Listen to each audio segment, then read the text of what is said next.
Casablanca. Je vous propose de continuer de prendre le pouls de ce FIAD 2024 à Casablanca avec Monsieur Bakary Sega Bathily, directeur général de l'APIX, l'agence sénégalaise chargée de la promotion de l'investissement des grands travaux et qui prend part également à ce forum. Bonjour à vous monsieur et merci d'avoir accepté l'invitation de Média 1 TV.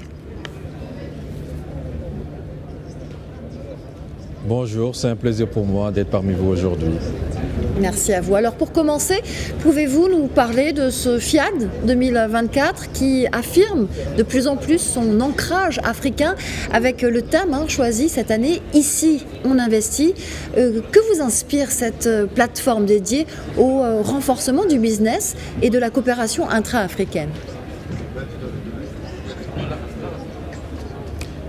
Permettez-moi tout d'abord de remercier grandement le groupe Attijari Wafa Bank qui a eu l'initiative de nous inviter et d'organiser ce grand forum de marché de l'investissement aujourd'hui à Casablanca. C'est un réel plaisir pour nous de pouvoir partager ce moment-là avec nos frères et amis marocains, mais également nos frères et amis africains. Aujourd'hui, comme vous le savez, nous sommes dans une démarche panafricaniste qui a vu l'élection du président, son Excellence, M. Bassirou Diomaye Faye. Nous, au niveau du Sénégal, nous prônons le panafricanisme dans nos relations avec nos confrères et nos amis africains. Et le Maroc, aujourd'hui, est un partenaire privilégié. Comme vous le savez, le Maroc, au-delà des partenariats économiques, a une longue histoire de tradition de partenaires avec le Sénégal qui est multidimensionnelle. Et aujourd'hui, notre présence ici nous donne l'opportunité de présenter aux investisseurs marocains, mais aux investisseurs africains également, les opportunités d'investissement au Sénégal. Donc ce marché, c'est un marché d'intégration sous-régionale et nous renforce dans l'idée que le panafricanisme aujourd'hui est une opportunité à travers ces outils et ces dispositifs dont la ZLECAf qui permettent aujourd'hui une meilleure intégration de nos économies. Il n'y a que c'est par cette voie-là que nous comptons aujourd'hui développer l'Afrique. Effectivement, nous confirmons qu'ici en Afrique, on investit. Alors vous parlez d'un marché d'intégration régionale. Le Sénégal connaît actuellement, lui, dans ce marché, un véritable boom économique. Il va connaître en 2025 une croissance estimée supérieure à 10% selon les projections du FMI dans ce contexte. Comment évolue le flux des investissements au pays de la Teranga ? Comme vous le savez, aujourd'hui, en termes de flux d'investissement, déjà sur le plan international, nous avons pu noter un recul de 2% sur le plan des idées au niveau international et un recul de 3% en Afrique. Mais malgré tout, le Sénégal constitue sa progression au même, on va dire, maintient son niveau d'investissement IDE à un niveau de 2,7 milliards de dollars, ce qui constitue une opportunité pour les investisseurs pour montrer la résilience de l'économie sénégalaise. Aujourd'hui, le Sénégal, comme vous l'avez sûrement suivi, est aujourd'hui rentré dans le cercle restreint des pays producteurs de pétrole et de gaz, ce qui donne une opportunité, mais sur lequel nous ne comptons pas nous baser uniquement pour développer le Sénégal. Le Sénégal a une grande ambition de devenir une plateforme logistique pour l'Afrique de l'Ouest en mettant en œuvre des infrastructures structurantes aujourd'hui en termes de logistique, mais également en développant des pôles de développement en aménageant des zones pour accueillir des grandes industries sénégalaises. Le Sénégal compte sur son agriculture, sur son secteur primaire, l'agriculture, l'élevage et la pêche qui donnent beaucoup d'opportunités. Avec 700 km de côte, aujourd'hui nous avons un accès privilégié à la mer et à l'économie bleue dans sa globalité.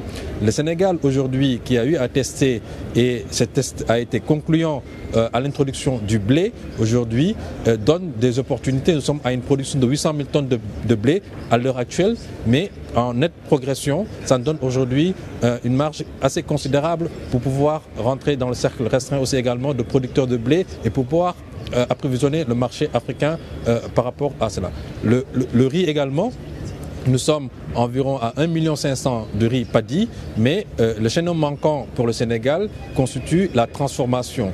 Et c'est sur quoi aujourd'hui nous comptons donner des opportunités aux investisseurs ici présents pour leur montrer les opportunités et en disant que le Sénégal est une terre d'investissement, une terre d'accueil pour les industries de transformation, comme l'a été le Maroc aujourd'hui. et ça donne l'opportunité pour nous et pour les investisseurs de pouvoir investir au Sénégal. Et cette opportunité-là est basée sur le partenariat parce qu'il y a un secteur privé sénégalais qui est très fort, qui est ambitieux et nous recherchons des partenaires pour pouvoir nous accompagner dans notre voie de développement. D'accord. Alors avant de parler justement de ces partenaires et de ces partenariats, vous venez d'en parler à l'instant, hein, vous avez décliné les atouts du Sénégal dans ce contexte de marché régional. Quels sont les autres atouts du Sénégal, mais aussi les obstacles à la croissance des IDE ? Déjà, je pense qu'une des opportunités, c'est d'avoir un président qui a une vision claire et définie. Cette vision-là permet à nous, institutions telles que l'APIX, qui est l'agence de promotion des investissements, de mettre en œuvre ces stratégies-là aujourd'hui qui nous permet de faciliter l'accès ou bien de lever les contraintes. Aujourd'hui, nous travaillons dans une stratégie globale qui nous permet aujourd'hui de lever les contraintes à l'investissement. Parmi ces contraintes, nous avons pu citer l'accès au foncier, l'accès au financement et surtout le développement d'infrastructures qui permet aux industries de s'installer.